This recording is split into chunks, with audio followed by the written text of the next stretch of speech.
Ya, ok. Bueno, no es mucho lo que he hablado, así como mucho en detalle, así que no es mayor problema que se me haya olvidado empezar a grabar antes. Eh, bueno, sigamos nomás ahora. Después, total, el material ', va a quedar disponible en, en un curso. Decía, entonces, si llamamos P y P' a los poliedros que están asociados a estos dos problemas,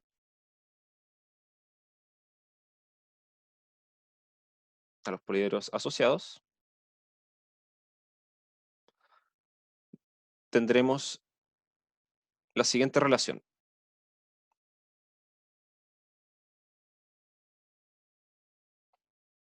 Bueno, tendremos lo siguiente para no gastar más espacio. Lo siguiente. Yo voy a tener que un punto X pertenece a P si solo si el vector X0, ¿sí? O voy a anotarlo de esta forma, pertenece a P'. Donde lo que quiero decir es que acá el vector que estoy poniendo es un vector X que va multiplicado por A y un vector de puro cero, ¿sí? Que corresponde al vector U, ¿sí? ¿Por qué pasa eso? Bueno, si X pertenece a P, estamos acá. Si X pertenece a P, satisface esta igualdad y es mayor o igual a cero, ¿sí? Entonces, si yo pongo ese X acá, en esta ecuación, voy a tener que A por X vale B, ¿sí? Y eso me bota U igual a cero, ¿sí? Y que eso claramente U es mayor o igual a cero, entonces este de acá, el X,0 pertenece a P'. Por otra parte, si es que X0 pertenece a P', ¿qué voy a tener? Voy a tener que hago U igual 0 acá y me queda que A por X es igual a B. O sea, y como X ya era mayor o igual a 0, voy a tener que X pertenece a P. Sí, en realidad esa equivalencia no es tan difícil de ver. De todas formas, acá, claro, estoy tomando dos poliedros que están relacionados entre ellos, ¿sí? Mediante esa equivalencia de ahí. Eh, pero los problemas que estoy enfrentando son dos problemas de minimización distintos, ¿sí?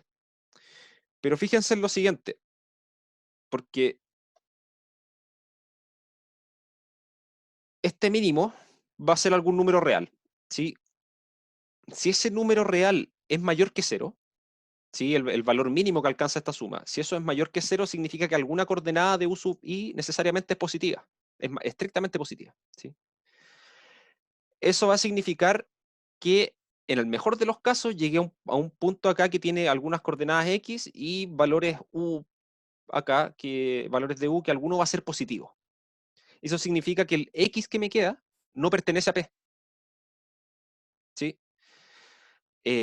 Porque algunas de las igualdades que están acá se van a convertir en desigualdades estrictas. Y yo necesito que para A por X, yo necesito tener solamente igualdades, ¿sí?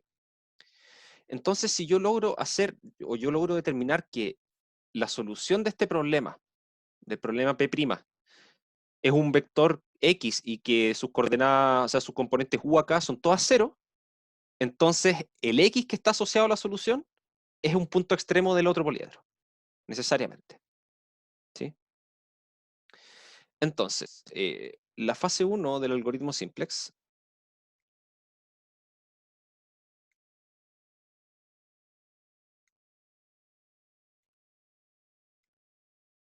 consiste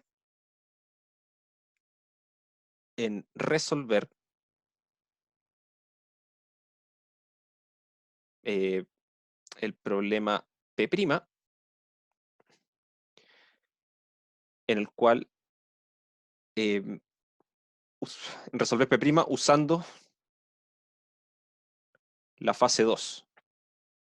Por eso habíamos visto la fase 2 antes que la fase 1. Usando la fase 2, usando como base factible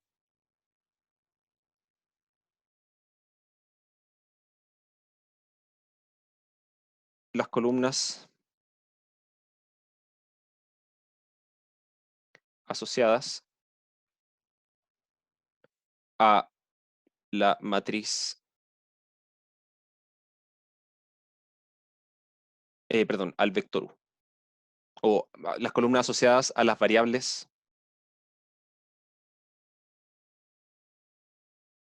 U sub I. ¿Sí? ¿Qué significa esto? Porque finalmente, cuando yo escribo esto, A por X más U igual B, y yo quisiera escribir el vector, un vector grande que tenga todas las coordenadas, ¿sí? Todas las X y U de corrido. Lo único que voy a tener que hacer es tomar la matriz A que yo tenía originalmente y al lado derecho pegarle una identidad. ¿Sí? Automáticamente, como agrego m variables, ¿sí? Me queda una identidad de tamaño m por m al lado derecho. Con eso ya sé que la matriz, esta nueva matriz también va a ser de rango m, así que le puedo aplicar el método simplex. ¿Sí? Y puedo tomar como base factible inicial la matriz de identidad que tengo ahí, donde podemos asumir lo siguiente. Para esto es necesario asumir desde un comienzo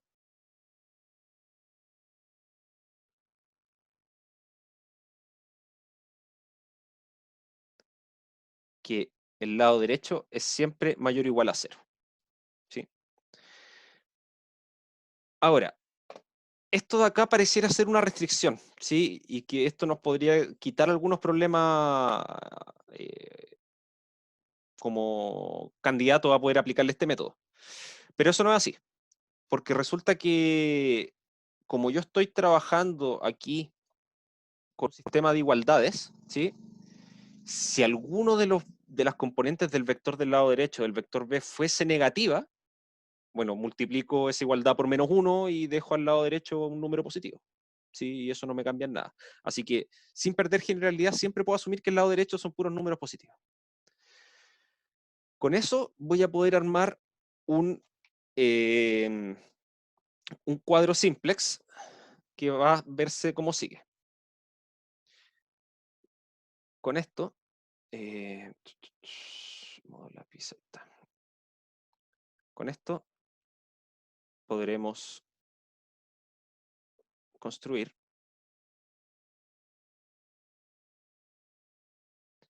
un cuadro factible inicial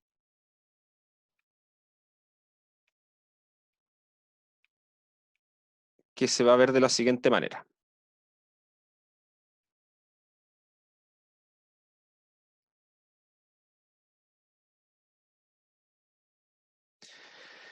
A ver, yo estoy diciendo que mis variables básicas van a ser las variables U, ¿sí?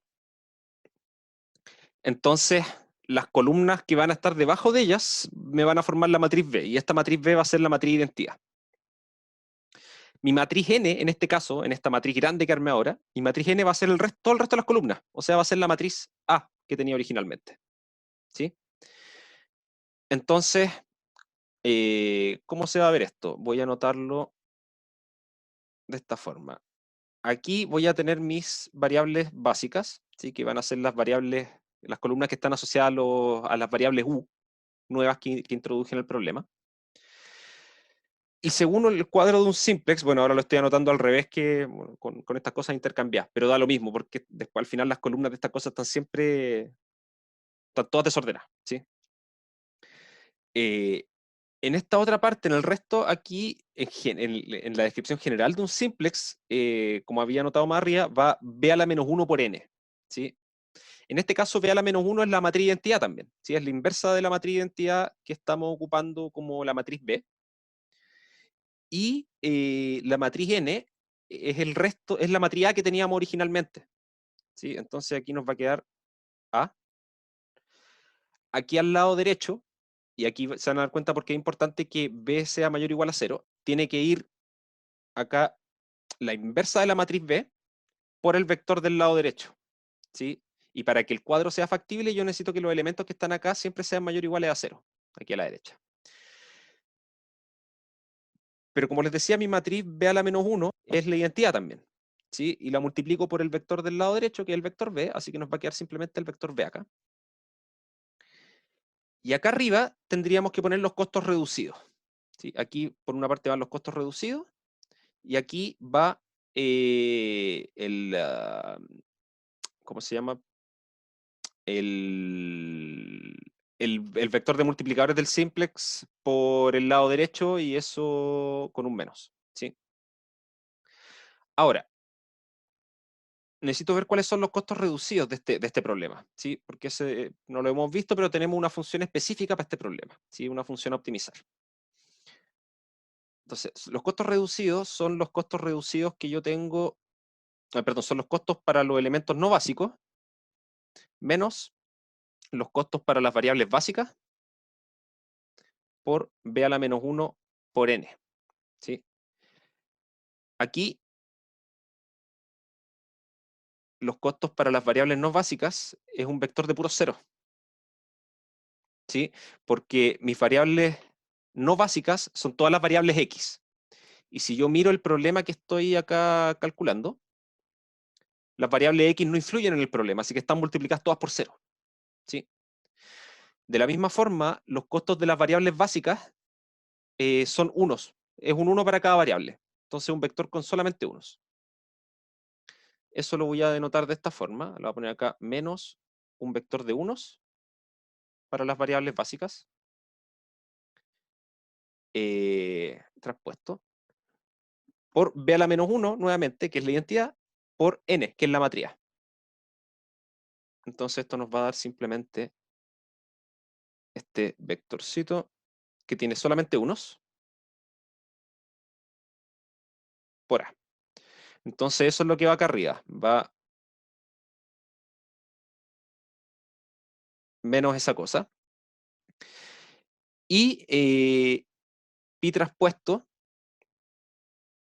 es igual a cb traspuesto por b a la menos 1, que ya lo tenemos. Es justamente este vector con puros 1 que aparecen por la función que tenemos acá. ¿Sí? Que es el 1 multiplicando a cada una de las nuevas variables en la función objetivo. Y aquí en esa esquinita del tabló va menos pi traspuesto por el lado derecho. Entonces nos queda menos este vector de puros unos por el lado derecho, ¿sí? En la práctica, sobre todo estos dos valores que son los, digamos, los valores más complicados de calcular en este tabló inicial de la fase 1, no son tan difíciles de calcular tampoco, ¿sí? Porque en cada una de las columnas de este resultado que está aquí, simplemente lo obtengo de sumar los elementos de la columna de la matriz A correspondiente y después cambiarle el signo. ¿Sí? Eso es lo que hace esta multiplicación. ¿Sí? Si yo calculo la multiplicación de un vector acostado de puros unos por una matriz, lo que me va a dar en cada componente va a ser la suma de los elementos de esa columna. ¿Sí? Y después eso le cambio el signo. Y lo mismo va a pasar acá. ¿Sí? Acá lo único que tengo que hacer es sumar los elementos de la matriz B y después cambiarle el signo. ¿Sí? Entonces, ¿qué puede pasar ahora con la fase 1? Aplicamos fase 2 a este tablero.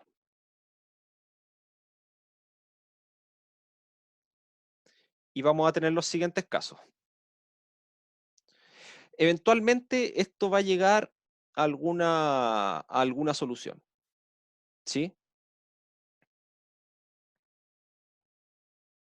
Si la solución, si es la solución óptima.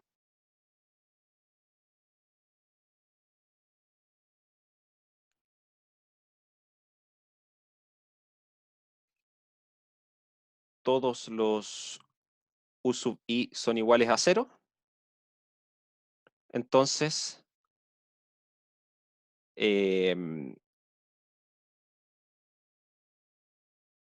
las variables básicas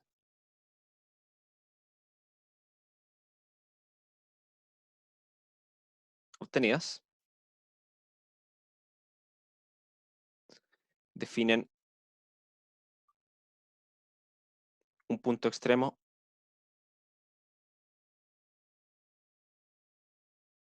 de el poliedro A por X igual B con X mayor o igual a 0.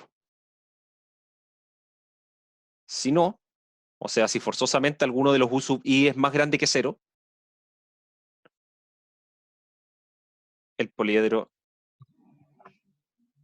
A por X igual B, X mayor o igual a 0, es vacío. ¿Sí? O como se le dice en el lenguaje de optimización, el problema P es infactible. ¿Sí? Que era lo que nos faltaba ver, o sea, asegurar que un problema era factible o no. Ahora, ya, todo esto en realidad se entiende mejor con un ejemplo, ¿sí? Pero en cuanto a la teoría, es finalmente armarse el tabló para un problema auxiliar y después resolverlo, ¿sí? Entonces, voy a tomar aquí mismo un ejemplo que está aquí en el apunte y vamos a resolverlo completo, ¿sí? Vamos a partir con un problema que no está escrito en forma canónica, de hecho es un problema de maximización, así que tenemos que hacer todos los cambios posibles. Y una vez hecho todos esos cambios, vamos a aplicar la fase 1 del algoritmo simplex para encontrar un punto factible de este problema, una base factible de la cual partir, y después vamos a aplicar a esa base factible obtenida la fase 2 y vamos a obtener la solución del problema.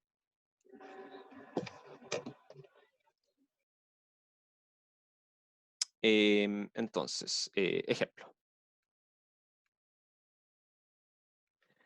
Vamos a considerar el problema P, que va a estar definido como sigue. Es el máximo de menos x1 más 2x2, y vamos a tener las siguientes restricciones. Vamos a tener que x1 más x2 es mayor o igual a 1, que x1 menos x2 es igual a 0. Vamos a tener que x1 es menor o igual a 4 y vamos a pedir que x1 y x2 sean mayores o iguales que 0. Ese es el problema al cual nos vamos a enfrentar. Entonces, recordando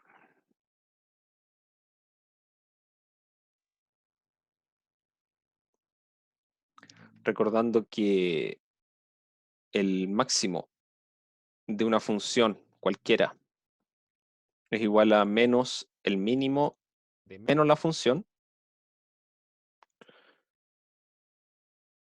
el problema puede ser replanteado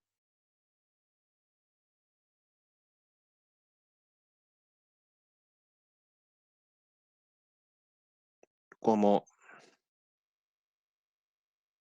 vamos a llamar Q a este problema, que va a ser menos el mínimo de x1 menos 2x2. Y aquí voy a hacer todos los cambios los voy a hacer inmediatamente, ¿ya? Voy a agregar las variables de holgura. Voy a decir acá x1 más x2, y como esto es mayor o igual a 1 y yo lo quiero hacer igual a 1, les voy a restar una variable acá, x3. A la restricción que ya es de igualdad la voy a dejar tal cual está, x1 menos x2 igual 0. Y la otra restricción que es x1 menor o igual a 4, para que sea igual a 4 le tengo que sumar algo, ¿sí? Entonces nos va a quedar x1 más x4, que va a ser esta otra variable que voy a introducir, ¿sí? Y aquí fíjense que en todas las desigualdades nunca me pasó, ¿sí? Pero estoy asegurando que inmediatamente al lado derecho me queden solamente valores mayores o iguales que 0, ¿sí? Bueno, y la última restricción, ya tenía que x1 y x2 eran mayores o iguales que 0, y las dos variables que introduje, por como las definí, también van a ser mayores o iguales que 0. ¿Sí? Porque algo que... Profe, disculpe, ¿Sí? para confirmar nomás, entonces cuando pasamos de maximización a minimización, las restricciones no las toco, toco solamente No, la función. solamente la función. Sí, porque es una propiedad solamente de la función, eso de acá. Sí, esto. ¿Sí? No tiene que ver Ok, con las perfecto. restricciones. Eso es válido para cualquier conjunto de restricciones y el conjunto de restricciones se mantiene igual siempre. Ok. De nada. Entonces, claro, como yo tenía una restricción que era de mayor o igual, este x1 más x2, como eso era mayor o igual a 1, para que fuese igual a 1, le tengo que restar algo positivo, ¿sí? Entonces, por eso, en vez de sumar un x3, lo resté, porque así me aseguro que cumple después la cota de ser un número mayor o igual a 0, ¿sí? Entonces, ahora tengo este problema escrito en forma canónica, ¿sí? Donde acá voy a tener que A es la matriz 1, 1, 1, 1, menos 1, 0, menos 1, 0, 0 y 0, 0, 1. El lado derecho B es igual a el vector 1, 0, 4. ¿Sí? Y acá, fíjense, yo puedo inmediatamente decir que esto es de rango 3. ¿Sí? Porque resulta que las columnas, por ejemplo, yo puedo tomar la primera, la tercera y la cuarta. Esas tres son linealmente independientes. ¿Sí? ¿Por qué? Porque, bueno, la tercera y la cuarta son como elementos de la base canónica, salvo que uno está multiplicado por menos uno, ¿sí? Y después, junto con esos dos, podría tomar cualquiera de los otros dos vectores, ¿sí? Porque los dos tienen algo distinto de cero en la segunda componente. Así que necesariamente van a ser linealmente independientes si tomo esos dos más un tercero, ¿sí? Y eso significa que, como encontré tres columnas que son linealmente independientes, y ese es el máximo, porque si agrego una cuarta, jamás voy a encontrar cuatro vectores linealmente independientes en R3, ¿sí? Profe, una Entonces voy a pregunta. tener que... Ujú. ¿Qué pasa si es que no se cumple eso? ¿Que el rango de la matriz sea igual al número de filas? Sí, eso lo que va a implicar necesariamente es que vas a poder encontrar alguna fila que es combinación lineal de las otras, ¿sí? Entonces lo que tú tendrías que hacer ahí es chequear cuál es esa y eliminar esa restricción del problema, porque es redundante, Ya, ¿sí? vale. Esa es la idea. Ahora, de todas formas, los problemas que les voy a entregar, eso no va a pasar, ¿ya? Pero es una consulta válida. En el fondo, lo que uno hace sería, uno podría, de cierta forma, tomar el sistema extendido A con el B al lado e ir escalonando, ¿sí? Y si estas cosas no fuera de rango 3, lo que pasaría es que me quedaría al final, después de escalonar, una fila de puros cero, ¿sí? Entonces, eso me va a decir que ahí va a haber una ecuación que puedo eliminar. Ahora, si quedara una fila que tiene puro cero a la izquierda y al lado derecho tiene algo distinto de cero, eso significa que el problema es infactible, ¿sí? O sea, significa que el poliedro es vacío. Pero son cosas que no van a ser mucho de nuestro interés, porque en realidad los problemas que se van a enfrentar van a cumplir con la hipótesis, ¿sí? Es necesario mencionarla siempre, y justificarla, ¿ya? Y la justificación es así, es simplecita, ¿sí? En el fondo mirar, decir, ok, estos tres vectores de acá son LI, así que, ok, listo, estoy listo, esto es de rango 3. Perfecto, entonces tengo este problema. Para poder resolverlo yo necesito encontrar una base factible, ¿sí? Entonces vamos a plantear el cuadro factible del problema auxiliar. Entonces planteamos el cuadro factible del problema auxiliar. Auxiliar de la fase 1.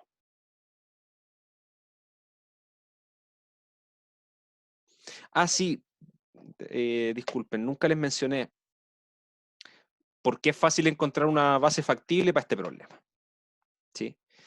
Que básicamente lo único que hago es tomar todas las variables x iguales a 0, ¿sí? Y los elementos de u los tomo igual a b, ¿sí? Entonces lo que logro es directamente la igualdad a por x más u igual b. Como x son puros ceros, satisface la desigualdad de acá. Y como el lado derecho son elementos todos mayores o iguales que 0, u también satisface la desigualdad. Entonces por eso puedo encontrar fácil un punto de partida para la fase 1. Entonces, ¿qué me dice esto? Me dice que tengo que tomar en la parte de abajo de la tabla, primero me dice que tengo que ubicar la matriz A, tal cual está. Entonces la pongo ahí. 1, 1, 1, 1, menos 1, 0, menos 1, 0, 0, 0, 0, 1. Y al lado derecho le tengo que poner una identidad de 3×3.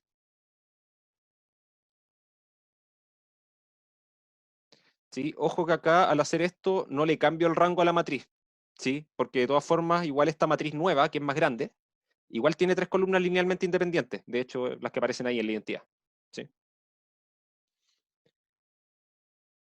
Finalmente cuando uno le agrega columnas a una matriz, el rango se mantiene.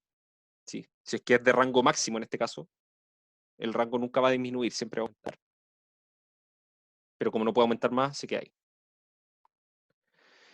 Ya. Entonces, eso es lo que me decía esto. En el fondo tomo la matriz A, voy a marcarlo acá, esto es la matriz A, esto es la matriz identidad. Aquí al lado derecho, el cuadro de la fase 1 me dice que tengo que poner el vector del lado derecho, que ya me aseguré que tuviese todas sus coordenadas positivas. Si no, lo que tendría que hacer es, desde antes, en la igualdad de A por X igual B, cambiar esa desigualdad, en el fondo multiplicarla por -1. ¿Sí? Para que al lado derecho me quede positivo, total, lo que pase con los coeficientes de la matriz A no me importa, si igual van a quedar metidos después acá adentro y su influencia va a tenerse en cuenta igual. ¿Sí? Y para los coeficientes de la matriz A no tengo ninguna restricción en el desarrollo del algoritmo. ¿Sí? Entonces tenemos eso, tenemos acá lado derecho, que esto es B. Y, ok, decíamos también que sobre la identidad que agregué, van puros ceros. Y aquí lo que iba era menos el vector de puros unos multiplicado por la matriz A, ¿sí? Pero como les decía, si yo tomo un vector de puros unos y lo multiplico por la matriz A, lo que me va a aparecer en cada componente, ¿sí? Vector acostado por la matriz A en ese orden, lo único que voy a hacer es sumar las componentes de las columnas correspondientes de la matriz A, ¿sí? Y después de eso, yo dije que le tengo que poner un signo negativo además. Entonces vamos a hacer eso. De hecho, esa es la forma más fácil de armar el cuadro inicial. Entonces tenemos la suma de estos tres sería 3, nos queda un menos 3 acá arriba. La suma de estos 3 me da 0. La suma de estos 3 me da menos 1, le cambio el signo, nos queda un 1. La suma de estos 3 me da 1, le cambio el signo, menos 1. ¿Sí? Y lo que pasa aquí en la esquina que falta es lo mismo. Sumo estas tres cosas y le cambio el signo. Entonces, la suma de estos 3 me da 5, acá vamos a tener un menos 5. Listo, ahí tengo el cuadro, mi cuadro de simplex inicial. ¿Sí? ¿Alguna duda de cómo se arma este cuadro inicial? Profe, ¿por qué -5? Pasa lo mismo que con las columnas de la matriz. ¿Sí? En el fondo sumo todo lo que tiene abajo, ese espacio, y le Ah, cambio el ok. signo. ¿Sí? Porque lo que va ahí es menos el vector de puros 1 acostado por el vector b, que es exactamente lo mismo que sumar los elementos del vector b y después cambiar el signo arriba, porque el signo está incluido en la fórmula. Sí, está aquí, ahí, ese signo de ahí. Sí, lo mismo con Gracias, estos de profe. acá. Por eso la suma de todos los elementos de las columnas después les cambia el signo arriba. De nada. Ok, ese es el cuadro factible de mi simplex. ¿Sí? Este es el simplex del problema auxiliar, ¿sí? Con el cual vamos a encontrar una base factible para el problema original. ¿Sí? Entonces, ¿qué vamos a hacer? Tengo mis variables básicas, que son las variables u. ¿Sí? En el fondo estoy haciendo que u1 valga 1, u2 valga 0, ¿sí? Porque aquí está, esta columna corresponde a u1, así que como tengo el 1 acá, esa va a valer 1. u2, que es esta columna de acá, tengo el 1 aquí, va a valer 0. Y u3, que es esta columna que está acá, tengo el 1 allá abajo, u3 va a valer 4. ¿Sí? Eso satisface las ecuaciones, ¿sí? Porque en el fondo estoy diciendo que todo el resto de las variables, que son desde x1 hasta x4, valen todas 0. ¿Sí? Así que se va a satisfacer que, bueno, si hago los cálculos de todas estas ecuaciones de x, eso me van a dar todas 0, y a esas les voy a estar sumando a la primera u1, a la segunda u2 y a la tercera u3. ¿Sí? Entonces eso me va a dar el vector 1, 0, 4 como tiene que ser, ¿sí? En el problema auxiliar. Y los costos reducidos acá están incluidos. ¿Sí? Son estos que están acá arriba. Entonces tengo que empezar a iterar el método simplex ahora. Fase 2 aplicada a este cuadro. Entonces, voy a buscar el costo reducido más negativo. Este de acá. Ese costo reducido, si yo miro hacia abajo, tengo números positivos abajo. Eso es bueno. Eso significa que puedo pivotear. ¿Sí? ¿Con cuál voy a pivotear? Esa es la pregunta. ¿Sí? Entonces yo voy a tomar...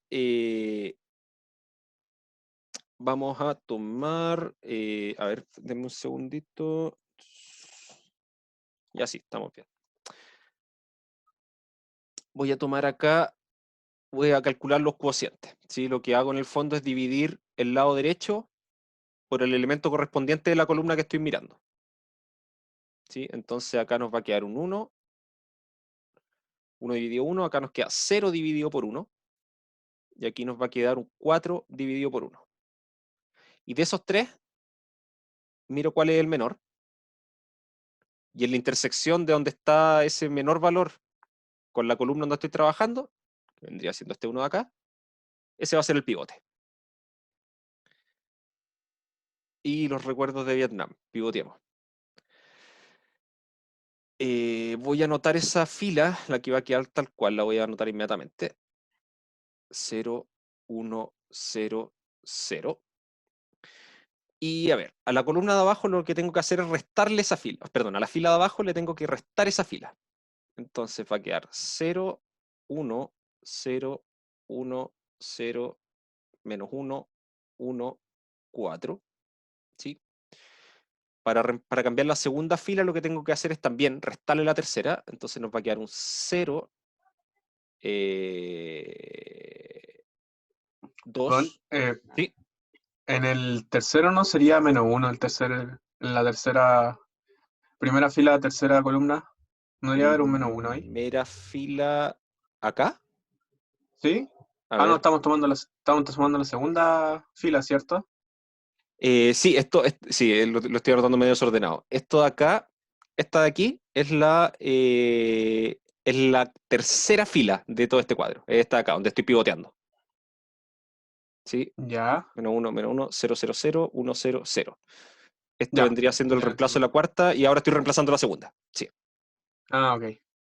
Déjame chequear igual, por si acaso. 0, 1, menos 1, son 2. Menos 1, menos 0 es 0. Sí, voy bien. 1, y acá 0 menos 1 nos queda un menos 1, y un 0 menos 0 un 0, y un 1 menos 0 nos queda un 1 también. Y ahora voy a la parte de arriba. ¿Sí? Que le aplico el mismo procedimiento. Al final, al hacer esto, lo único que estamos haciendo es una generalización del algoritmo de Gauss, ¿sí? Donde lo que estamos haciendo es invertir una matriz que está metida dentro con las columnas intercambiadas. Así que todo el efecto que hagamos con los costos reducidos y con el valor objetivo de la función y lo que pase con el lado derecho, todo eso, va a ser un efecto acumulativo de la inversa que estamos trabajando. Siempre va a estar multiplicada, la B a la menos 1 va a estar metida por ahí, sea lo que sea la matriz B, y sea lo que sea B a la menos 1. ¿Sí? No la vamos a tener que calcular nunca. Esa es la gracia.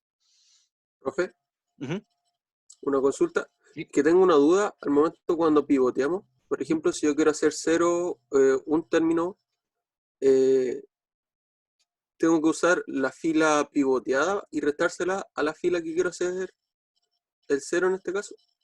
Claro, No sé, o sea, no sé si entiendo mi pregunta. O al sí, revés. A lo mira, mismo. tú tienes que tomarla. En realidad, cuando uno reemplaza la fila y tú querés armarte el 0, en realidad basta con que tú hagas alguna operación entre la fila que estás usando para pivotear, ¿sí? Y la fila que tú tienes originalmente, alguna operación que te haga que te dé 0, ¿sí? Podría ser que la fila que vas a cambiar tú la multiplicas por algo, la fila con la que pivoteas también la multiplicas por algo y después la sumas y te da 0, así como para evitar fracciones, por ejemplo, ¿sí? Pero es cualquier operación entre esas dos filas que te haga dar algo, ¿sí? Sí, o Ya, pero por sea, ejemplo, no importa, en el caso que ahora estamos, por ejemplo, restando las filas para que nos dé 0, no importa si yo le resto a la fila pivoteada o a la fila que quiero hacer 0. Porque creo que igual como que variarían los resultados. Te cambian los signos nomás, creo. Ah, ya. Sí, te cambian los puros signos. O sea, yo podría escribir aquí en la fila 2, en vez de escribir la fila 2 original menos la fila 3, podría escribir la fila 3 menos la fila 2. Claro, eso es lo Lo que me refiero. único, ya, sí, hay que tener un ojo ahí. Ahora en este caso, sí, en general para el método de Gauss da lo mismo. Acá hay que tener ojo. Sí, tenés razón, aquí sí va a importar el orden. Tengo que tomar la fila original, claro, la fila original y restarle o sumarle alguna ponderación de la fila con la que estoy pivoteando. ¿Por qué? Porque cuando nosotros acá elegimos el menor de estos tres cocientes que daban, ¿sí? El 1 dividido 1, el 0 dividido 1 y el 4 dividido 1, cuando tomamos el más chico, era justamente para que al momento de hacer esa operación del pivoteo, todos los números que queden acá sigan siendo mayores o iguales que 0. ¿Sí? Ya. Así Sí. que no puedo hacerlo en el otro orden porque ahí alguno de estos números se me daría negativo. Y ahí se me cae el problema. Ya. ¿Sí? Porque dejo de estar mirando una base factible en el fondo, porque yo necesito que el lado derecho sea mayor o igual a 0. ¿Sí? Gracias, profe. De nada. Entonces, por último, para reemplazar la primera fila, lo que tendría que hacer sería tomar la tercera, que es con la que estoy pivoteando, multiplicarla por 3 y sumársela. ¿Sí? Así que acá nos va a quedar un 0, acá nos va a quedar un menos 3, un 1, un menos 1, un 0, 3, 0 y menos 5. Perfecto. Pasamos ahora, y fíjense qué fue lo que pasó. En el fondo con este pivoteo lo que hice ahora fue hacer entrar la variable x1 que antes estaba fuera de la base, y en desmedro de eso lo que pasó fue que la variable u2 salió de la base. Eso es bueno, porque a mí me gustaría que todas las variables u salgan de la base. ¿Sí? Entonces, como tengo costos reducidos negativos, puedo continuar iterando. Tengo un menos 3 acá, que es el costo más negativo que tengo. Entonces voy a considerar ese y voy a mirar hacia abajo. Bueno, acá en general, al estar aplicando el método simplex, es bueno mirar todas las columnas que tengan costos negativos. ¿Sí? Porque, por ejemplo, podría pasar que este menos 1 de acá tuviese puras cosas menores o iguales que 0 acá abajo. ¿Sí? Y en ese caso yo estaría haciendo iteraciones extra del algoritmo fijándome solamente en este, porque esa columna ya me diría que tengo un problema no acotado. ¿Sí? Así que igual conviene mirar todos los costos negativos y ver qué pasa hacia abajo. ¿Sí? Pero por ahora todos son válidos. No hay ninguno que me diga que el problema es no acotado. Así que me voy a quedar con el costo más negativo. ¿Sí? Profe, una pregunta. Dime. Que cuando vamos iterando en este tableau, nos vamos moviendo entre los puntos extremos, ¿cierto? Así es. Que me cuesta mucho ver a qué punto extremo me moví, dependiendo en qué tableau estoy. Ya, ¿Cómo se mira, puede ver eso? veamos eso acá inmediatamente. Veamos en qué punto extremo estamos Vale. parados ahora. Ya, mira, por ¿Ya? ejemplo, voy a hacer eso. En cada paso voy a anotar en qué punto extremo estamos parados. Bueno, esto era una cosa que tiene variables X y variable U. ¿Sí? Aquí en este caso, yo sé que mi matriz, mis variables básicas, son aquellas donde están las columnas de la identidad y tiene ceros arriba. ¿Sí? Entonces, mis variables básicas son las variables U1, U2 y U3. ¿Sí? Que esas son las columnas que están asociadas, o sea, a esas variables están asociadas estas columnas. ¿Sí? Y mis variables no básicas son las variables desde X1 hasta X4. ¿Sí? Lo que significa que las variables no básicas van a ser 0. Así que 0, 0, 0, 0. Desde X1 hasta X4 son puros 0. Y los valores que les voy a dar a U1, U2 y U3, yo miro acá. U1 es esta columna.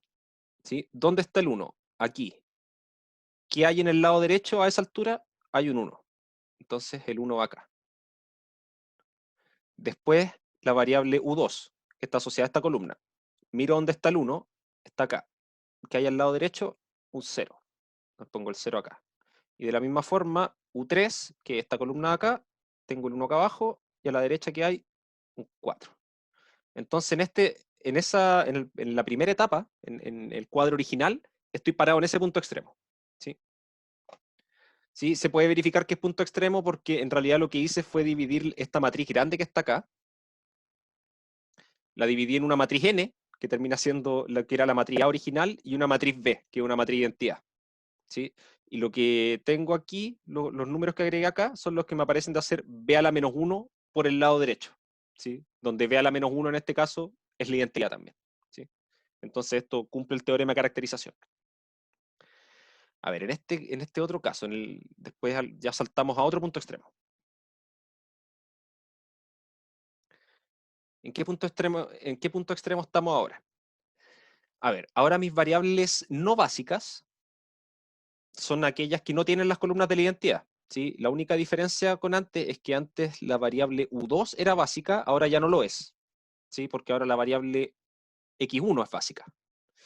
Entonces las variables no básicas son la segunda, la tercera, la cuarta y la variable U2. Entonces todas esas las hago 0. Y en los otros 3 espacios, ¿con qué relleno?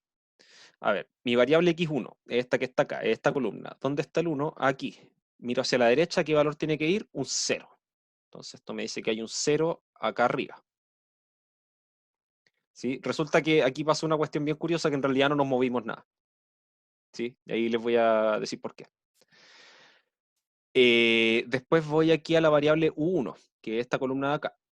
Tiene el 1 aquí, así que va un 1 en la posición de la variable U1, y de la misma forma, al final después vemos que en U3 va el 4. ¿Sí? Sigo estando parado en el mismo punto extremo, ¿sí? En esencia, ¿sí? Solo que hay 2 ceros que están ahí que intercambiaron sus roles, ¿sí?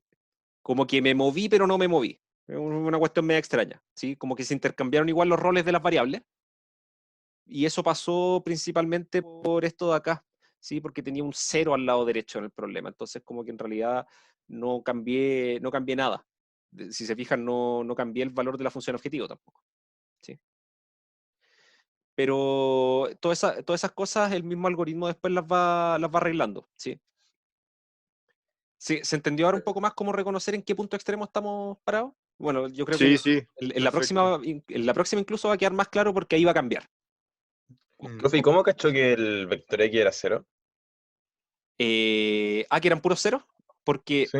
mis variables no básicas, bueno, aquí yo sé, mirando el tableau, como las columnas de la identidad las tengo acá en la primera, en la quinta y en la séptima columna, yo sé que las que no sean esas son mis variables no básicas, o sea, x2, x3, x4 y u2. ¿Sí? Como Sí. son variables no básicas, son puros ceros. ¿Sí? Entonces, eso me dice que la segunda componente del resultado, o sea, x2, después x3, x4 y u2 son ceros. Y Ah, además, ok. para x1, si yo miro la columna, después miro dónde está el 1, está acá, y ese 1, si sigo por la fila, hay un 0 acá al lado derecho. Así que la variable x1 vale 0. ¿Sí? Ah, ya. Ok. ¿Sí? Porque Muchas gracias. finalmente lo que tenemos acá, de nada, lo que tenemos acá al lado derecho es esta cosa del b a la menos 1 por el vector b, que es lo que nos aparece en la caracterización de los puntos extremos. Entonces son estos números que están acá los que tienen que ir ordenados de alguna forma en este vector final. ¿Sí? ¿Cómo? Dependiendo de cómo estén ordenadas las columnas de la identidad acá. ¿Sí? Que eso tenía que ver con de qué forma escogí las columnas de la matriz para armar la matriz B. ¿Sí? Esa es en esencia lo que está pasando por debajo. Ok, tengo este costo negativo. Así que ahora voy a mirar aquellas filas donde tenga números positivos abajo. ¿Sí? Por ejemplo, aquí. Tengo 1 partido en 2, nos queda un 1/2. En la segunda, en la fila que sigue, tengo un número negativo bajo el -3, ¿sí? Así que ese no lo considero. Y después tengo acá un 1. Entonces ahí voy a tener que hacer la división del lado derecho, que es 4, dividido por eso, que nos da un 4. ¿Sí? ¿Eso qué me está diciendo? Me está diciendo que ahora tengo que pivotear con lo que está asociado al número menor acá, que sería el 1/2. O sea, tengo que pivotear con este 2 que está acá. ¿Sí? Perfecto. Entonces, ¿cómo lo voy a hacer para pivotear esto? Bueno, voy a anotar esa misma fila, la voy a normalizar, la voy a dividir toda por 2. Entonces, menos 1/2, 0, 1/2, menos 1/2, 0, 1/2. Sí, esa la voy a dejar normalizada desde ya. A ver, ¿cómo podría hacer la siguiente? Lo que podría hacer es tomar la que sigue, que sería la tercera fila, y sumarle esta que anota acá, la que está normalizada. ¿Sí? Entonces me va a quedar un 1 aquí, un 0, aquí nos va a quedar un 0 más menos 1/2, acá un 0 más 0, un 0 más 1/2, un 1 más menos 1/2, así que nos va a quedar 1/2, 0 más 0 y 0 más 1/2. Y para a la cuarta fila le voy a restar esta segunda que normalicé. Entonces nos va a quedar un 0 acá, acá nos queda un 0 también, aquí nos va a quedar un medio, aquí nos va a quedar un 1, acá nos va a quedar un menos 1/2. ¿Profe no dijo que tenía que ser al revés el orden de las filas? No, mira, fíjate que lo que estoy haciendo es que siempre estoy diciendo a la que tengo en esa posición, le voy a sumar o restar alguna ponderación de la otra. ¿Sí? En este caso lo que estoy haciendo es, sí, no estoy en el fondo la fila que estoy intercambiando, esa siempre está sumando, la original. ¿Sí? Acá lo que dije, por ejemplo, en esta, lo que dije fue a esta segunda fila, perdón, a esta tercera fila, le voy a sumar la mitad de la que tengo originalmente. O sea, que fue esta que normalicé, en el fondo. ¿Sí? Y aquí lo que voy a hacer es restarle a esta, le voy a restar la división por 2 de la que estaba originalmente en la posición 2. ¿Sí? O sea, con la que estoy pivoteando. En el fondo, los reemplazos siempre son de esta forma. Son, si voy a reemplazar la fila J, la voy a reemplazar por la fila J más menos alguna ponderación de la fila pivote. ¿Sí? Eso es lo que voy a hacer siempre. ¿Sí? Entonces siempre la fila que estoy intercambiando siempre va a estar sumando en el fondo. ¿Sí? Porque si cambio eso, me van a aparecer números negativos al lado derecho. Ok. ¿Sí? Entonces, tengo 0 más 0. Ahí me perdí. A ver, ¿qué estaba haciendo? Estaba tomando la cuarta fila y le estoy restando, sí, le estoy restando la segunda normalizada.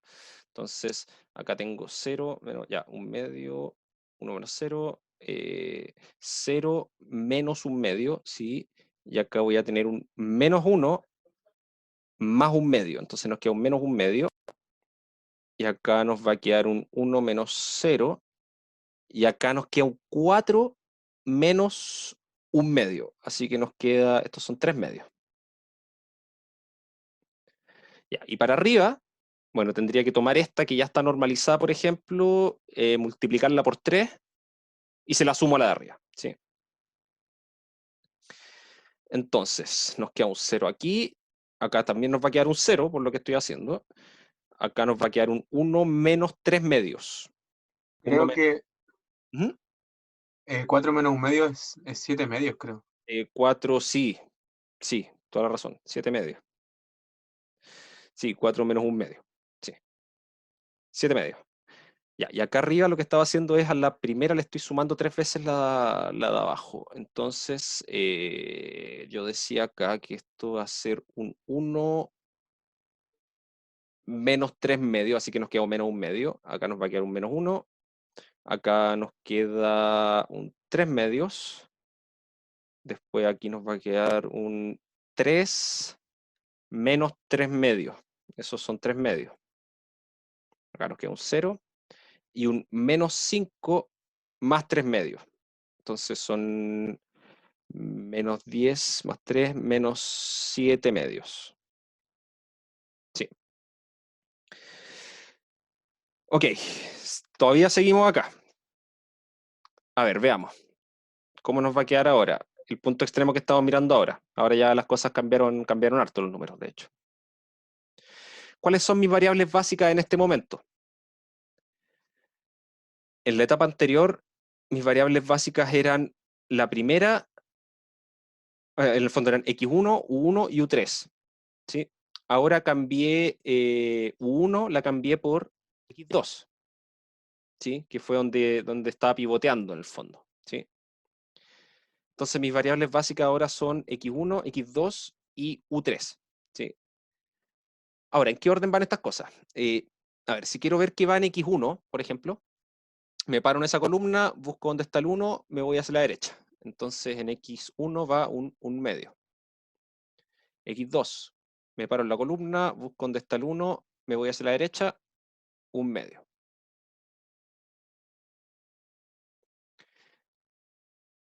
La otra variable básica es U3. Tengo U3 acá, me voy a donde está el 1, está acá abajo, y tengo un 7 medio, así que va un 7 medio abajo al final. Y el resto de las variables, como son no básicas, son puro 0. Son 4 ceros, ¿cierto? Sí. Entonces ahora estoy en ese punto extremo. Repito, tengo dos costos reducidos negativos, ¿sí? Si miro los dos hacia abajo, ninguno tiene solamente números negativos, así que puedo seguir iterando el procedimiento. Entonces me voy a parar en el que sea más negativo. En el fondo me está indicando la mayor dirección de descenso. Perfecto, entonces miro hacia abajo y tengo que mirar todos los números que estén abajo que sean estrictamente mayores que 0, ¿sí? Para poder hacer la división. Tengo solamente uno, que acá. En esta posición, que tengo que hacer 7 medios dividido por 1. Y obviamente ese va a ser el mínimo de las divisiones porque las otras no las puedo hacer, ¿sí? O si quisiera irme en una bola más filosófica, me dan infinito. Así igual me quedo con la más chica, que este 7 medios. Entonces, en la intersección de esa columna con esa fila está este 1. Y ese va a ser el pivote ahora, ¿sí? Ahora, aquí el pivoteo sale harto más fácil porque fíjense que esta cuestión ya tiene un 0 acá y un 0 aquí, ¿sí? Así que voy a tener que solamente eliminar ese -1 que está allá arriba. Entonces, ¿cómo nos va a quedar? Para eliminar ese -1 lo que tengo que hacer es a esa primera fila sumarle la cuarta. Se nos va a quedar 0, 0, menos un medio más un medio que es 0, menos 1 más 1 que es 0, 3 medios menos un medio que nos va a quedar 1, 3 medios menos un medio también nos va a quedar 1, y 0 más 1 que nos queda un 1 acá. Y aquí nos va a quedar un menos 7 medios más 7 medios, 0. Aquí es donde las cosas empiezan a verse bien. Aquí vamos a tener 0, 1, y el resto lo dejo tal cual, ¿sí? Porque no tengo que hacer ningún pivoteo en esos casos porque ya tengo ceros donde tienen que haber ceros. Menos un medio, 0. Igual que en álgebra lineal cuando se invertían matrices. Si ya tenía los ceros no tengo que hacer nada. Dejo las filas tal cual están nomás. 0, 0, un medio, 1, menos un medio, 1, 7 medios.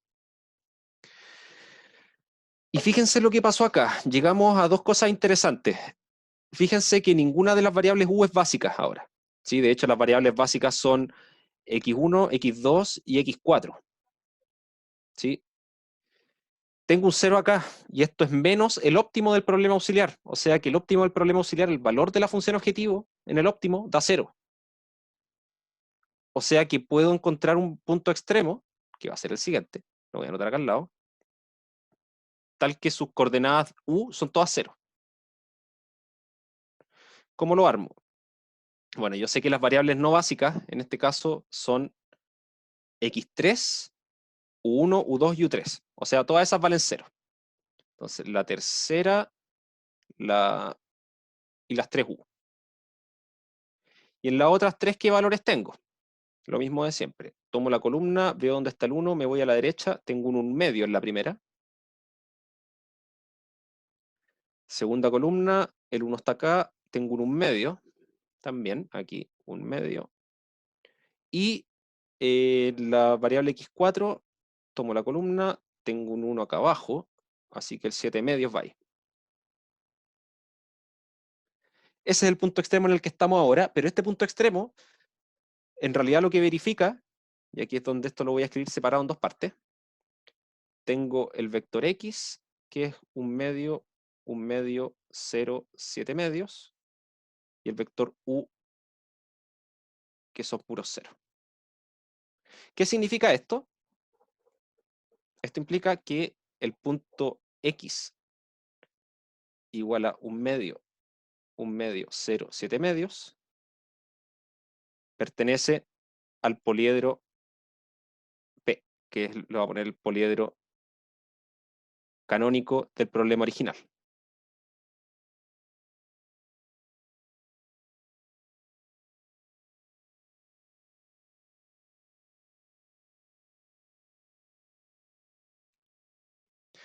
Y eso es bueno porque eso significa que ya encontré un punto, tengo un punto que pertenece a P, ¿sí?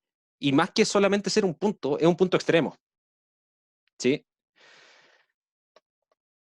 Entonces ahora puedo volver al problema que le había puesto el problema Q acá, ¿sí? Que estaba asociado a esta matriz A y a este vector B, y pasar a la fase 2 del algoritmo. ¿Sí? Necesito armarme ahora mi cuadro del simplex, que tiene que verse algo así. Le habíamos puesto que era ceros acá, los costos reducidos. Esto acá tenía un pi traspuesto por b, y eran varias cosas. Acá un b a la menos 1 por b, acá tengo una matriz de identidad, y acá tengo b a la menos 1 por n. ¿Sí? Hartas cosas. Profe, ¿Sí? una duda cortita. Ujú. En la parte anterior, la última, casi la última columna, la que tiene 001, ¿Sí? ¿por qué esa no pusimos el 7 medio al final? ¿Dónde? ¿Aquí en esta? Ajá, sí. Es que el 7 medios no influye en nada acá. Porque fíjate que... Ah, a ver. Es que, claro, es que mira, fíjate que yo tenía esta fila, ¿sí? Y en realidad ¿Sí? esa no la toqué en ningún momento, porque claro, en el peor de los casos yo la habría normalizado, ¿sí? Para que me quedara un 1 en esta posición, pero ya tenía un 1. Así que la dejo tal cual. Sí, pero cuando ponemos el XU, igual como el Q. Perfecto. Es que fíjate que esta variable acá no es básica, porque si bien tiene la columna de la identidad aquí, no tiene un 0 Ajá. arriba. Ah, ya, perfecto. ¿Sí? Y en realidad siempre conviene llevar registro de cuáles son mis variables básicas, ¿sí? Porque acá, por ejemplo, mis variables básicas cuando partí, yo dije que eran las 3 U, U1, U2, U3, ¿sí? Cuando hice esto de acá, el pivoteo, yo pivoteé con esta columna, lo que significa que X1 va a entrar a la base ahora, ¿sí? ¿Y cuál va a salir? La que tenga el 1 a esta altura, o sea, va a salir U2, ¿sí? Ajá. Entonces ahora mis nuevas variables básicas van a ser X1, U1 y U3. Después de eso, ¿qué hice? Hice entrar a la base X2, sacando a quién, a lo que esté a esta altura el 1, o sea, U1. Entonces ahora mis variables básicas son X1, X2 y U3. ¿Sí? Y así voy llevando registro. Porque claro, podría pasar en algún caso, que son unos casos medio odiosos, que quedaran dos columnas, por ejemplo, que tienen una columna de la identidad y un 0 arriba. ¿Sí? Pero hay que recordar cuál de esas dos es la que está teniendo la que está siendo variable básica en ese momento, ¿sí? Y uno puede llevar registro de eso a medida que uno va avanzando, ¿sí? De esta forma. Porque en cada etapa del simplex, yo escojo una variable que va a entrar a la base, y eso va a implicar que una que va a estar completamente definida, esa va a salir de la base, ¿sí? Y que tiene que ver con las posiciones en fila y columna acá, ¿sí? Gracias. De nada. Perfecto. Entonces, ahora yo tendría que, ahora que yo sé que tengo una base de la parte anterior, porque, claro, yo tengo este vector, ¿sí? Tengo ese vector que pertenece al poliedro, pero más que eso, yo sé cuáles son las variables básicas.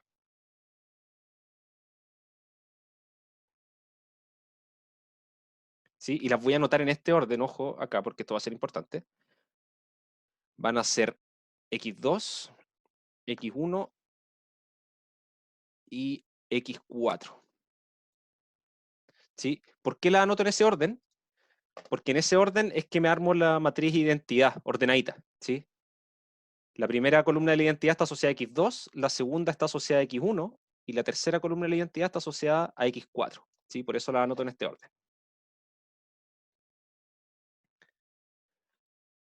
Entonces, ¿cómo me armo este cuadro? O sea, en principio yo tendría que pensar, bueno, voy a tener que tomar la matriz A original del problema, obtener la matriz B que está asociada a esas columnas, invertirla, multiplicarla por la matriz N y hacer todos los cálculos, pero no. Porque resulta que gran parte del cuadro ya está listo. Lo único que tengo que hacer es tomar este cuadro que está acá y eliminarle las columnas que están asociadas a las variables que había agregado, a las variables U. Elimino esas 3 columnas y ya voy a tener el cuadro prácticamente armado. Y lo único que voy a tener que rellenar después van a ser los valores que están arriba. ¿Sí? Todos estos ceros que están acá arriba y este cero de acá, que esos los tengo que dejar en blanco. ¿Sí? Con eso se ahorran un montón de trabajo. Entonces, ¿cómo me queda el cuadro de este nuevo simplex? Le había dicho que copio todo lo que está bajo la línea horizontal. 1, 0, 0, hasta la columna de las variables originales del problema. Entonces esto queda así, 0, 0, 1. Y las otras 3 columnas estaban asociadas a las variables que habíamos agregado. Así que esa no la anoto. El lado derecho, ese sí. 1 medio, 1 medio, 7 medios. Y me falta rellenar arriba. ¿Sí? Entonces la pregunta acá es, ¿cuántos son los costos reducidos? Porque, bueno, ahora tengo que cambiar eso, porque este simplex de arriba estaba asociado a una función objetiva auxiliar, que era la suma de las variables U. ¿Sí? Yo ahora necesito volver al costo original, ¿sí? Que era esta función x1 menos 2x2. Entonces tengo que hacer cn barra traspuesto, va a ser igual a cn traspuesto menos c básico traspuesto por b a la menos 1 por n. ¿Sí? Entonces aquí también pareciera que voy a tener que calcular cosas, pero no. Porque resulta que mis costos no básicos, en realidad es un número, ¿sí? Que está asociado a la variable x3, ¿sí? Que es la única variable no básica. Entonces después yo voy a mi problema acá y veo, ¿por cuánto está multiplicado x3 acá? Por 0. Así que esto es 0. 0. Mi costo básico son los costos que están asociados a las variables básicas, pero en este orden, ¿sí? x2, x1, x4. x2 está multiplicado por menos 2 y x1 está multiplicado por 1. Así que nos va a quedar acá menos 2, 1, 0. x4 está multiplicado por 0 en la función objetivo. Y b a la menos 1 por n, no lo tengo que calcular porque está acá. Esto de acá. Esa columna de ahí es b a la menos 1 por n. ¿Sí? Y ojo, esto de acá también nos va a ser útil porque esto es b a la menos 1 por b. Luego voy a tener acá que el cn traspuesto barra el costo reducido va a ser 0 menos 2, 1, 0, que es ese vector, por b a la menos 1 por n, que es el vector menos 1 medio, menos 1 medio, 1 medio. Y al hacer esto, bueno, ¿cuánto nos da este producto? Nos va a dar 1 menos 1 medio, nos da 1 medio, y con el menos nos da menos 1 medio. Ese es el costo básico reducido. ¿Y ese dónde va? Bueno, las componentes que tenga esto, que pueden ser varias, van justo arriba, distribuidas en el bloque que corresponda a b a la menos 1 por n. ¿Sí? En este caso es un solo espacio, que es este de acá, menos 1 medio. El resto, que son las variables básicas, tienen solamente 0 arriba. Y por último nos falta lo que va acá, ¿sí? Que necesito calcular menos pi traspuesto por b. pi traspuesto por definición es b a la menos 1, perdón, es el costo básico traspuesto por b a la menos 1, y eso lo estoy multiplicando por b. Y nuevamente no necesito calcular b a la menos 1, porque resulta que b a la menos 1 por el vector del lado derecho, también lo tengo, está ahí, está acá. ¿Sí? Entonces esto es simplemente menos el vector 2, 1, 0 por 1/2, 1/2, 7/2. Y esto nos termina dando un menos 1 más 1/2, son menos 1/2, nos da 1/2. ¿Sí? 1/2. Perfecto. Entonces, tengo que volver a aplicar el algoritmo. ¿Sí? Y voy a... No creo que alcance. Sí, salvo... me dicen acá, ¿de dónde sacábamos el costo básico? Mira, el costo básico, tengo la función objetivo de este problema, que era aquí.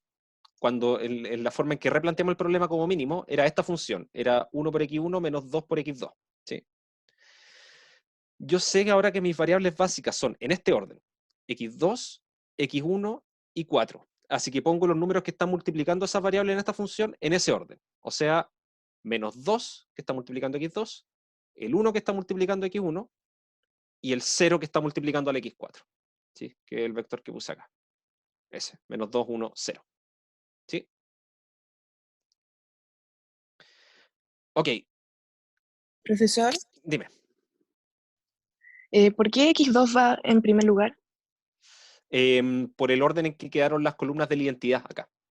¿Sí? Como que todas estas cosas son siempre ciertas, Ya. salvo Ujú. reordenamientos. ¿Sí? Que es lo mismo que pasaba en los teoremas de caracterización. ¿Sí? Ya, listo. Es por eso nomás. Gracias. De nada. A ver, pregunta, ¿quedó claro cómo una vez que ya tengo, que con la fase 1 concluí, que tengo un punto y tengo un punto extremo desde el cual partir, cómo convertir eso ahora al tabló del problema original? Que en el fondo lo único que tengo que hacer es eliminar las columnas que están asociadas a las variables que había agregado, borrar todo lo que esté en la primera fila, ¿sí? Así que ahí me armo inmediatamente todo esto que está acá abajo. Donde estaban las columnas de la identidad, que eran las variables básicas, relleno con 0, y en los espacios que me queden, que en este caso era solamente 1, tengo que recalcular los costos reducidos, pero todas las cosas que necesito para calcular los costos reducidos y el valor que va acá en la esquina, los tengo todos listos en el tabló que tenía, porque lo que no sean columnas de la identidad acá es justamente el resultado de b a la menos 1 por n, y lo que está al lado derecho es b a la menos 1 por b, que son las cosas que necesitamos para poder calcular los costos no básicos reducidos y el valor que va en la esquina. ¿Sí? Ahora, bueno, ya estamos en la hora. No voy a alcanzar a terminar el problema. Pero de aquí en adelante, ¿qué es lo que habría que hacer? Así como para decirles rápidamente. Lo que tendrían que hacer, y si no me equivoco, a este problema le falta una sola iteración del simplex. ¿Sí? Tenemos un costo reducido negativo, así que habría que mirar acá, miro hacia abajo, tengo al menos un número positivo, así que eso es bueno. Y en realidad es el único, así que tengo que mirar qué pasa con la división de 7 medios con un medio, eso nos va a dar 7. Y ahí es el mínimo. Así que con un medio que está acá, hay que pivotear. Y una vez que se pivotea eso, se tiene la solución. A ver, va a salir rápido. No sé si me pueden dar unos minutos, así como para que lo terminemos nomás.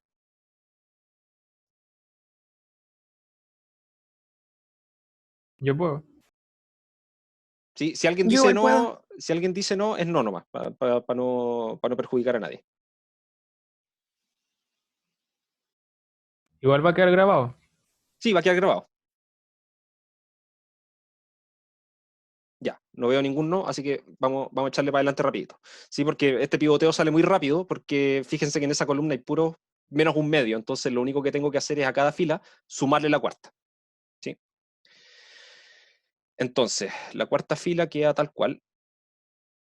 Bueno, la voy a normalizar inmediatamente, ¿sí? Para que me quede un 1 acá, donde tiene que ir, Y para hacer eso lo que tengo que hacer es dividir todo por un medio, o sea, multiplicar por 2. Me queda un 2 acá y un 7. ¿Sí? Y a las demás filas lo que voy a hacer es sumarle la cuarta fila original, ¿sí? A cada una de las otras para eliminar los menos un medio que están arriba. Entonces nos va a quedar acá un 1, 0, 0, 1, 8 medios, que es 4. 0, 1, 0, 1, 7 medios más un medio, también 4. Y en la de arriba nos va a quedar 0, 0, 0, 1, y acá nos va a quedar también 4. ¿Sí? Vuelvo a mirar. Costos reducidos son todos mayores o iguales que 0. Conclusión, estamos en el óptimo.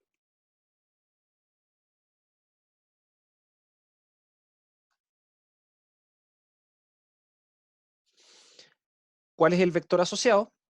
¿Cuáles son mis variables básicas? Esa es la pregunta. Mis variables básicas son en este orden, x2, x1 y x3.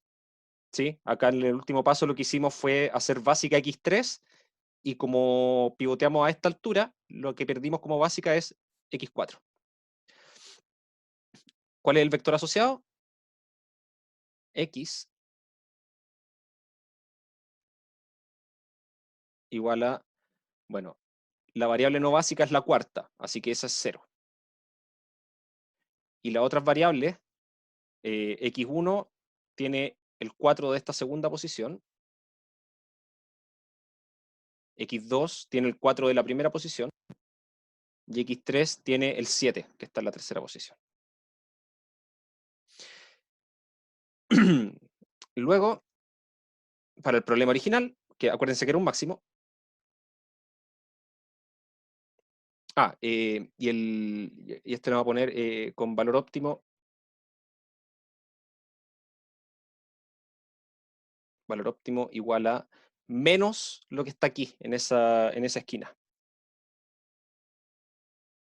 Menos 4. Y ese es el valor óptimo para el mínimo, para el problema del mínimo. Entonces, luego, para el problema original,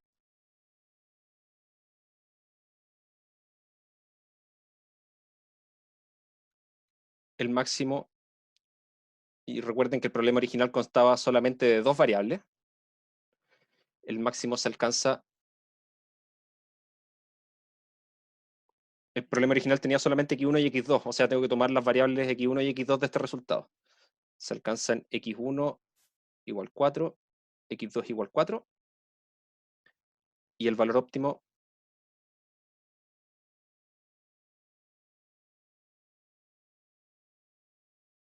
es 4, ¿sí? Porque es menos el que saqué del mínimo, ¿sí?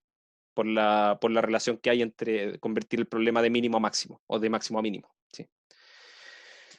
O sea, da puros 4 ahí entre medio la cuestión. Perfecto, entonces, con esto tenemos, en el fondo, todo el procedimiento. Tomamos un problema que era un máximo, lo convertimos a mínimo, escribimos el poliedro en forma canónica, aplicamos fase 1 del simplex para determinar un punto extremo desde el cual partir, después le aplicamos la fase 2, resolvimos el problema. ¿Sí? Este problema que era el mínimo con las variables de holgura agregadas para que fuera escrito en forma canónica. Y una vez hecho eso, volví al problema original. O sea, me olvidé de las variables de holgura que había agregado, ¿sí? Me quedé solamente con las variables originales, y chequeé que el valor fuese el que corresponde, ¿sí? Porque, por ejemplo, acá para el mínimo, el óptimo es menos lo que está ahí en esa esquina, ¿sí? Pero yo en realidad lo que estaba resolviendo era un máximo. Entonces lo que tengo que hacer es cambiarle el signo, ¿sí? Así que ese es el óptimo que encontramos en el problema. ¿Sí? ¿Quedó claro cómo funciona esto? Sí. Ya, perfecto. Sí. Entonces, en la clase del día viernes vamos a ver algunas aplicaciones que se le puede dar a esto en programación lineal entera, y vamos a entrar al concepto de dualidad para estudiar el algoritmo simplex dual y esto del análisis el análisis optimal, ¿sí? Que en el fondo tiene que ver qué pasa si una vez que ya tengo el cuadro óptimo de un problema lineal, que en el fondo sería algo como esto que está acá, como esto último que sacamos, ¿qué pasaría si es que en mi problema original yo cambio el vector del lado derecho? ¿O qué pasa si cambio la función objetivo? ¿Sí? o agrego una nueva restricción, o agrego una nueva variable. Entonces, todo eso lo vamos a ver, que en el fondo van a ser cosas que en principio uno tendría que tomar el problema desde el comienzo y volver a resolverlo, pero vamos a ver que en realidad es harto más fácil, porque podemos tomar el cuadro que ya tenemos óptimo, hacerle algunos cambios, y ver si es que el punto donde estamos sigue siendo óptimo, o cómo cambia, y todo eso. ¿Sí? Que es bastante más rápido. Ok, en un ratito más bueno, voy a publicar el video, voy a subir este archivo, y voy a publicarles la tarea. ¿Ya?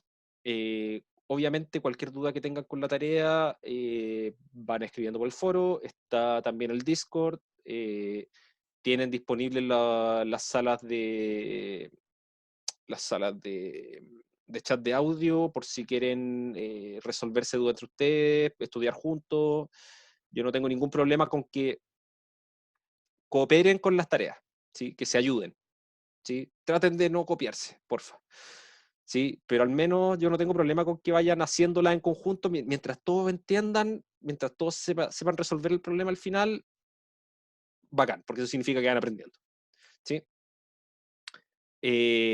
Estamos hablando el día viernes, y como les decía, cualquier cosa se comunican conmigo o con los auxiliares del curso. ¿Sí? Ok, que tengan una buena semana y nos comunicamos el día viernes. Chao, chao. Chao. Chao. Chao, gracias. Chao, que estén bien. Profe.